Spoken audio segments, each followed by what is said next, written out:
Hello friends, and welcome to the 2019 DLS Snowbird Classic. This marks the 17th year for our storied tournament, which would only be 1 year off Dominic's dating circle if it were human. This year, 20 players will converge in the sandhills of North Carolina to battle for supremacy over 3 days of action-packed golf. Let's get to know them. This year's draft was held on January 28th, and Dominic Sinibaldi elected to have the first pick, leaving Andy Scretta the coveted second and third picks. Teams are listed in draft order, and it certainly looks like each captain had a strategy going in and executed. As part of their captainly duties, the team names were selected. Dom's team will be known as the Beaver Tamers. Henceforth, Scretta's team will be known as Pure Goldberg.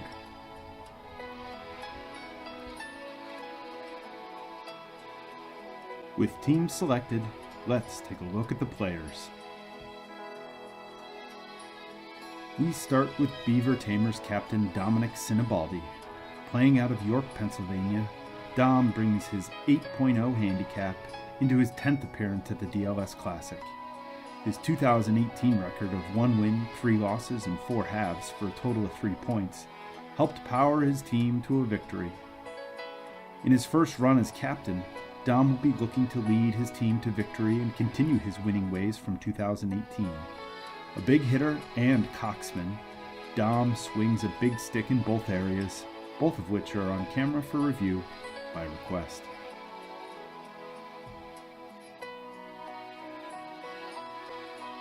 With the first overall pick, Dom selected Mike Smith, tournament founder. Playing out of Reno, Mike brings a 7.2 handicap to this, his 17th consecutive DLS Classic. His 2018 record was 2 wins, 3 losses, and 3 halves for 3.5 points, and he found himself on the losing side last year. Battling through a job change, a move, and a new baby, Mike's handicap suffered a little in 2018, but he's still one of the best players. Mike brings the most points back from the 2018 losing side and will be counted on to improve on the 3.5 points he scored last year.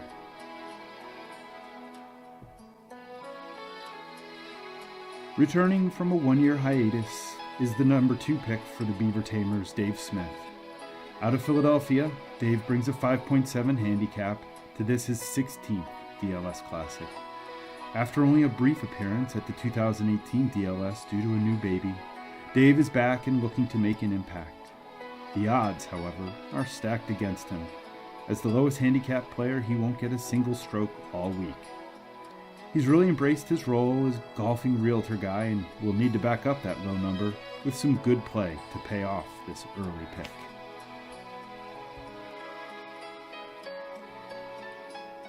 Next, we have Bobby Frankel, aka Bobby D.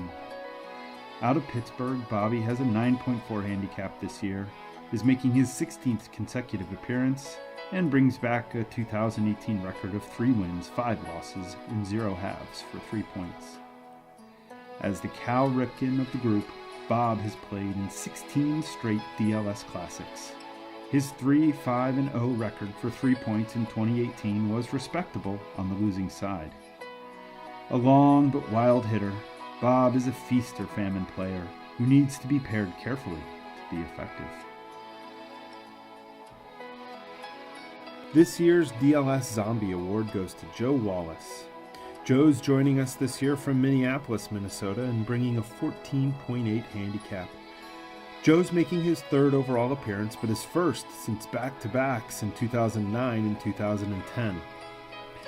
Unfortunately, little is known about the state of Joe's game. His handicap is kind of a mishmash of estimations and 9-hole scores from last year, but he has high school golf pedigree, but that was 20 years ago, so it's really hard to know how Joe's going to play this year.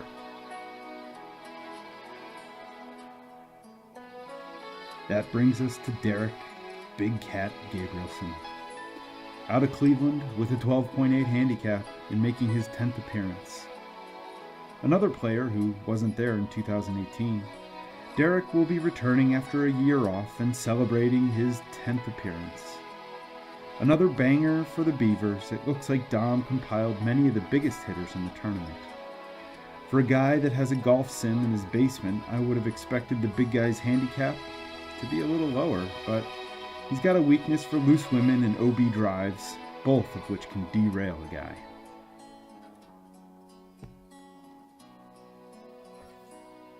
The Mac Attack is back.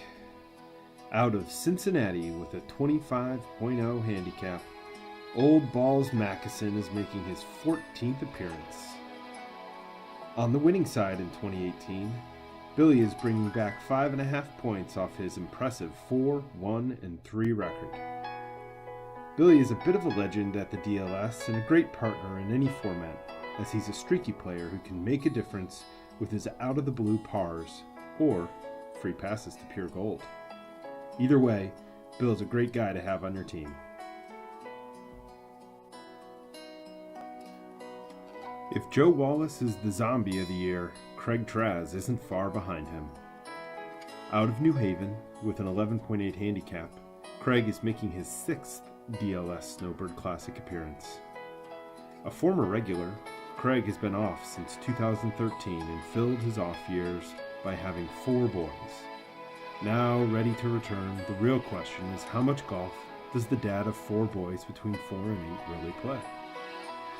It better be a lot to pay off the 11.8 handicap. Another bomber and a hole-in-one maker, Craig's A-game is as good as anyone's, but will it make the trip south?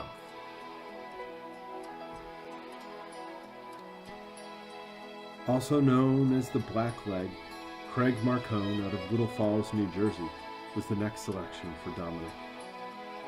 Bringing his 23.0 handicap, Craig is making his 2nd appearance.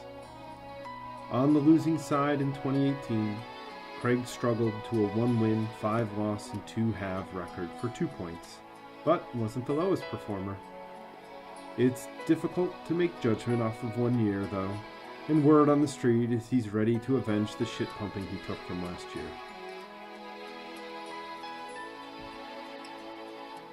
Rounding out the Beaver Tamers is Mike Goldberg. Out of New York City, Mike has a 26.3 handicap this year and is making his 3rd appearance at the DLS Classic. Goldberg spent the off-season in 2018 getting married like an idiot, and it's already having a detrimental effect on his handicap as he's added 2.5 strokes from last year.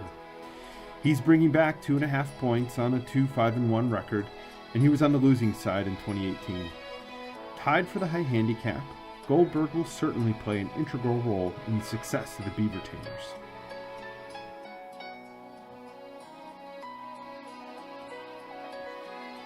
Andy Scretta, captain of Pure Goldberg and playing out of Chicago with a 14.1 handicap, is making his 5th appearance and 1st as a captain.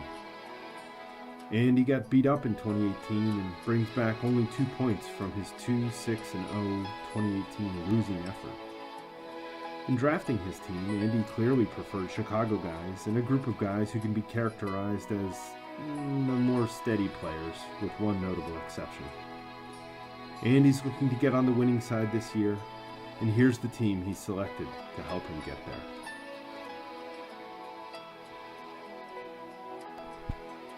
Chris Queen was the first piece of the victory puzzle Scretta put in place. Playing out of Chicago, which will be a recurring theme amongst Pure Goldbergers, Chris brings his 7.9 handicap down to this, his 3rd DLS Classic. Andy, apparently not a believer in prior performance or statistics, chose to ignore that Chris went a dismal 1, 5, and 2 for only 2 points in 2018 and ended up on the losing side. However, Chris is a strong player and a good driver of the golf ball. Chris is the low handicapper for Pure Goldberg and will most likely be counted on to trim back the top end of the wild Beaver Tamers. If Queen is 1, then Scott Blockowitz is 1A as Scretta assembled another one of the best Chicago players on his team. Making his 12th appearance, Scott's handicap has unexpectedly ballooned 3 points over the last year to a 13.0, making him a very interesting player. Traditionally, one of the 2 or 3 lowest handicaps on the trip, the rigors of adult life have apparently sapped him of his scoring skills, but I feel like we'll be calling bullshit on this handicap before too long. Scott at a 13 has MVP written all over him, and for a guy who went 6-2-0 for 6 points in 2018, having 3 additional strokes this year is going to be a tough thing to overcome. Continuing his reunion of Chicago guys, Andy brought in Brian Bussing. Again, out of Chicago. Brian's down to a 10.5 handicap and is making his 16th DLS appearance. Bussing posted an impressive 5-2-1 for 5.5 points in 2018 in a winning effort, but has gone the opposite of Blockowitz and reduced his handicap by 2.3 points in 2018. Bussing is always a difficult opponent who makes a living on a steadier game than some of the other low double-digit handicappers. He's a damn grinder, which is why he's so tough to play against.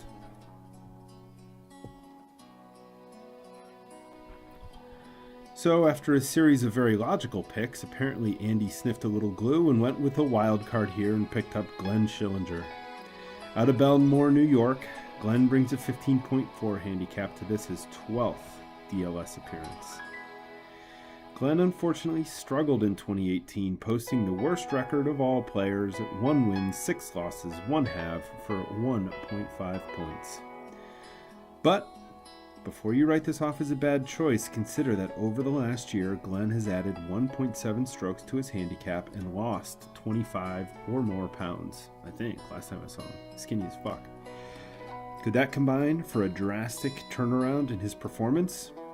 Scretta seems to be counting on it. How 2018 MVP Kyle Trask lasted this long into the draft, I truly have no idea. All he did in 2018? He just posted a perfect 8-0 record for 8 points. Out of Los Angeles, Kyle's bringing 13.3 handicap strokes with him and making his 3rd DLS appearance. As I mentioned before, Kyle brings 8 points back, but those in the know will also note that his handicap has dropped 2.3 points since last year, and he's unlikely to sneak up on anyone with how good his game is. As one of only 2 warm weather attendees, he may be able to get a couple of rounds in before the trip, which can only help him in his quest to repeat as MVP. Jason Copeland, another Chicago guy, was Scretta's next selection. Again out of Chicago, Copeland brings a 17.3 handicap and is making his 2nd DLS appearance. He brings back a great 6-2-0 2018 record for 6 points and is one of 6 pure Goldberg players to have won the Cup in 2018. While my absence from the 2018 trip prevents me from commenting on its game, it's pretty clear that he knows how to score points and close out matches. And he still really, really, really looks like Mark Leishman.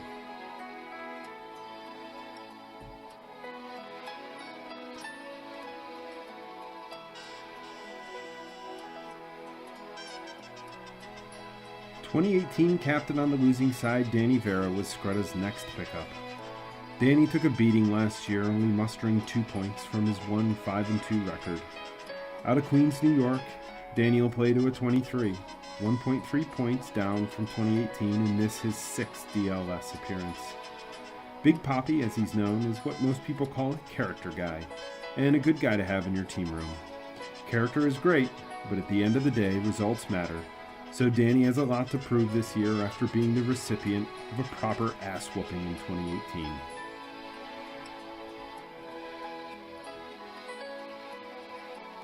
Jason Martin, or J-Mart as he's better known, was the next pure Goldberg selection.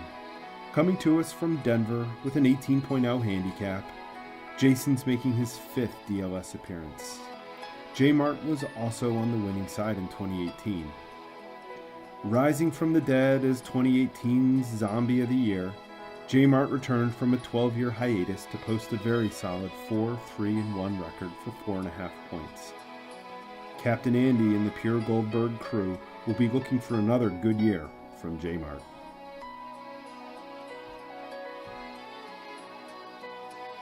Kevin Calcagno rounds out the pure Goldberg squad. Playing out of nearby Raleigh, Kevin is making his 5th appearance as a player, although He's been around maybe twice as long as that. Kevin is coming into the tournament as this year's most improved player, bringing his handicap down 3.8 points in the last year to a 26.3. On the 2018 winning side, Kevin was a key contributor and posted 6 points on his 5-win, 1-loss, 2-half record. Traditionally accustomed to getting several strokes from everyone, Kevin's lowered handicap will change things for him as he looks to keep his winning ways going.